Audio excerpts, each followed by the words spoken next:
Hi, it's Nick. I'm making this video for a friend of mine, Tom.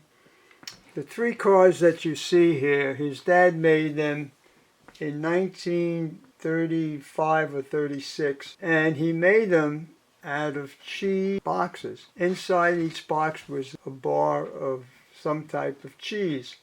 So he decided to make these three cars out of these cheese boxes. Now I'm just going to explain to you what I had to do to repair these three cars, because Tom asked if I would do it.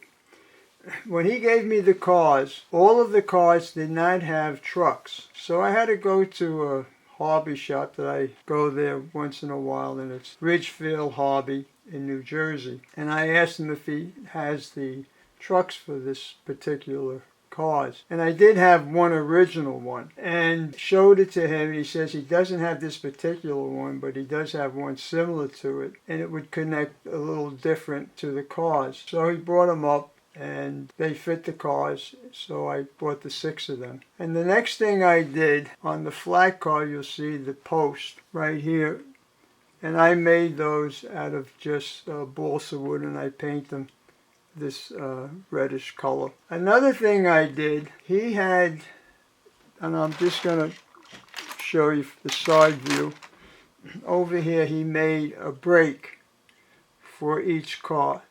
Now what you see here, the bracket and this particular rod, that's what his dad put there. But the handle, it came off, so I put this particular one on, which is a washer, and I painted it a grayish color.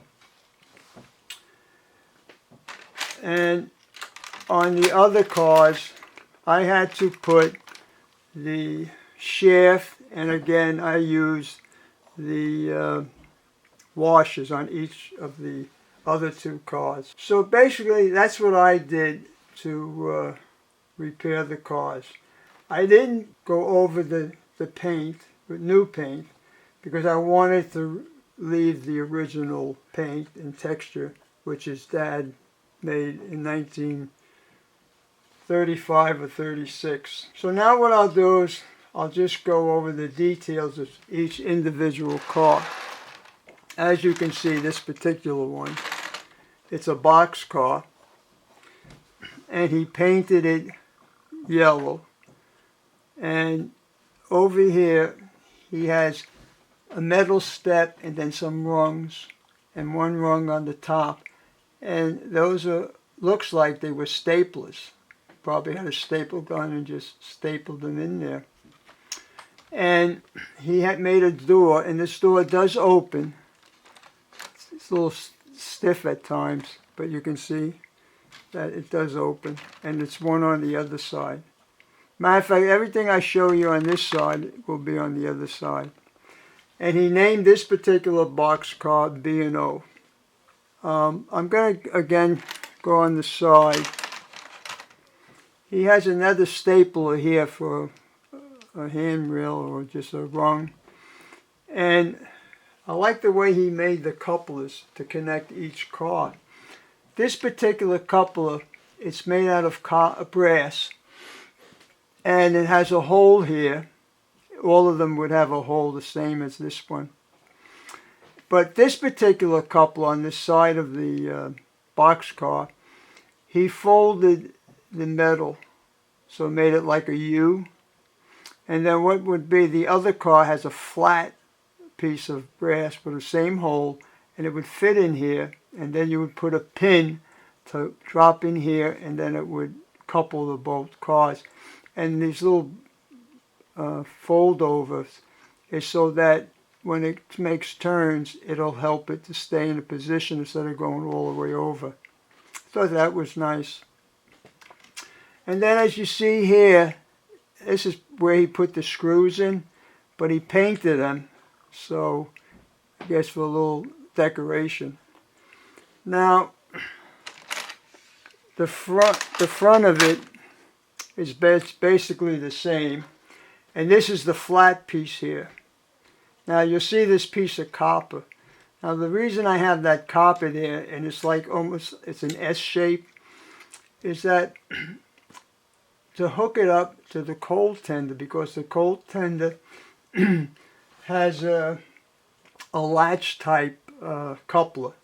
So I had to use this, and I'll demonstrate later when I hook it up to the cold car why I had to do it this way.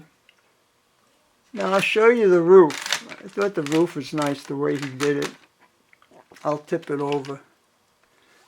As you see, the roof is painted red, but it has a little slant to it. It's not just flat.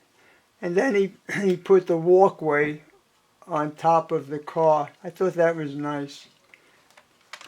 And the trucks, they're all sheet metal, and they have little oil caps on the truck. And all the trucks are the same, so I won't go into the other cars when I show it to you. So that takes care of the box car. Now the next one, the flat car, is the same as far as, like I mentioned, the trucks. Here's the brake that I had to fix. Now the rod is just a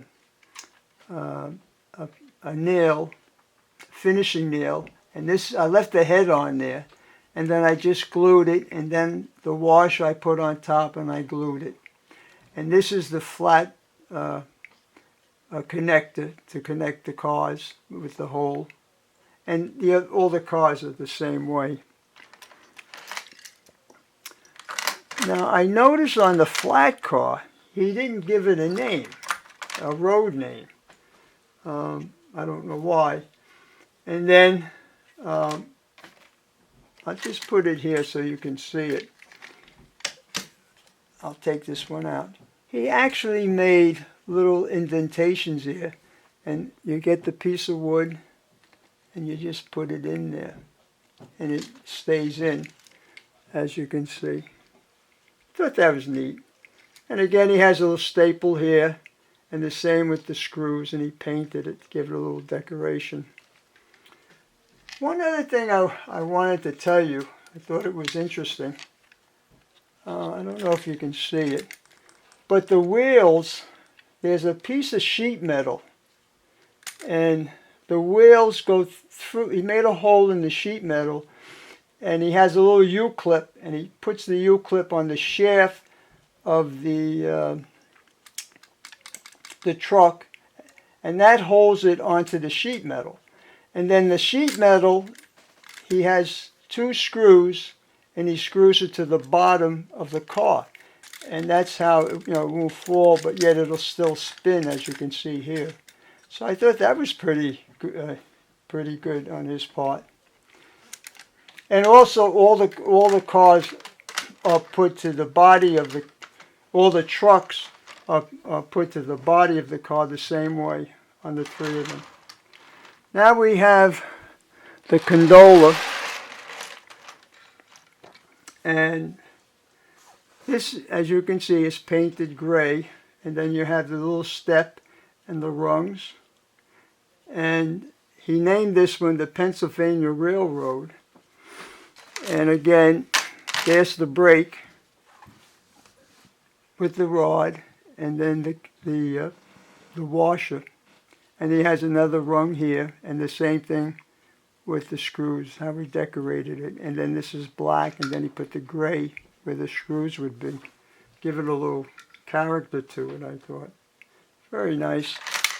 And then the inside, on this gondola, he painted it yellow.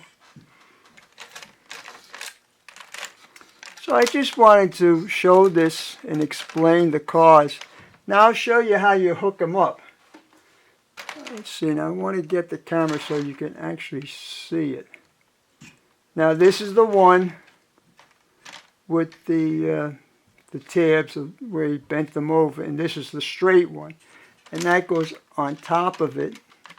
And then you line up the holes, and I just have another finished nail, and that's the head, so it won't slide through the hole.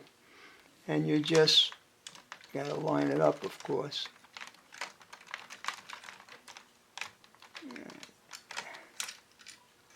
No, it didn't take. Let me see. There we go. And it hooks it up. And I'll do the same with the box car to the flat car. You line it up. Here's the pin. It's a little harder here because of the box car, but see if we can get it in there.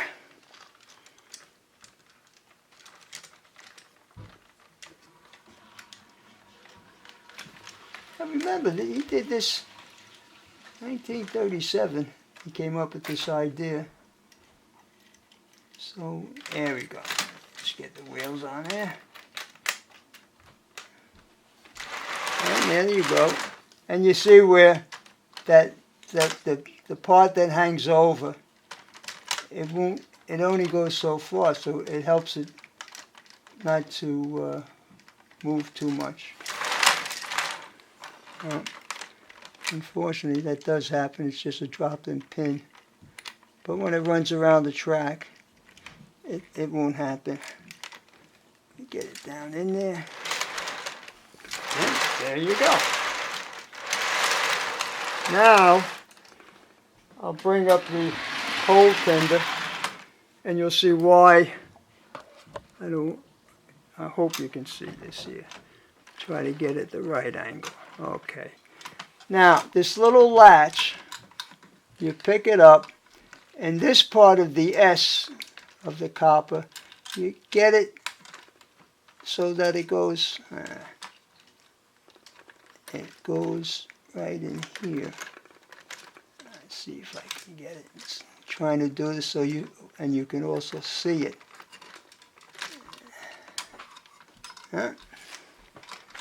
Oh, sorry fellas, let me try one more time. First time I did it worked pretty good.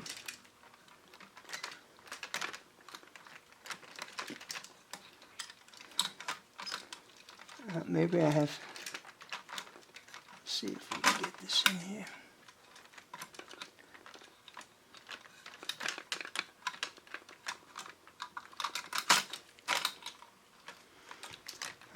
Well,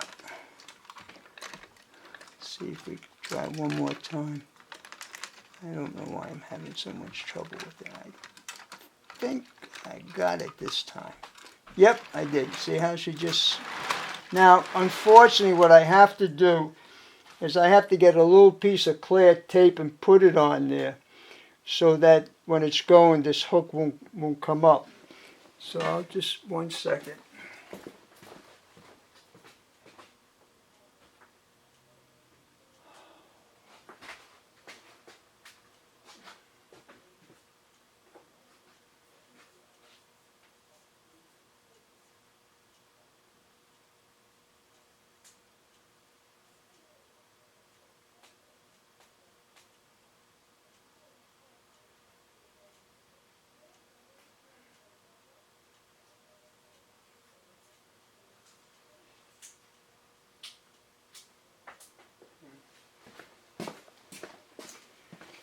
Yeah, I'm back. I couldn't get the clear piece of tape, so I got this little electrical tape.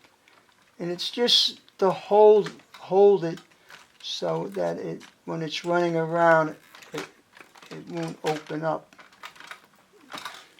And as you can see, it can pull it and it can push it. Now, one other thing I want to mention, as far as the steam engine and the coal tender, I made another video, and I reviewed the engine and the coal tender. But in this video, I won't do it. If you want to see it, I made another video, and I explained all the detail of both the steam engine and the coal car. But anyway, that's it. I hope, Tom, you're enjoying it. And now what I'll do is I'll run them around the track. There we go. Get the power on. And let's see. Get away from this track. the switch.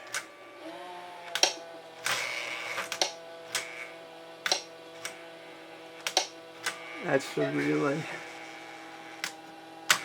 You know, 1934. There she goes. I was having a little trouble with the relay for some reason. But there it is. 1934. And Tom's dad made those 3 cars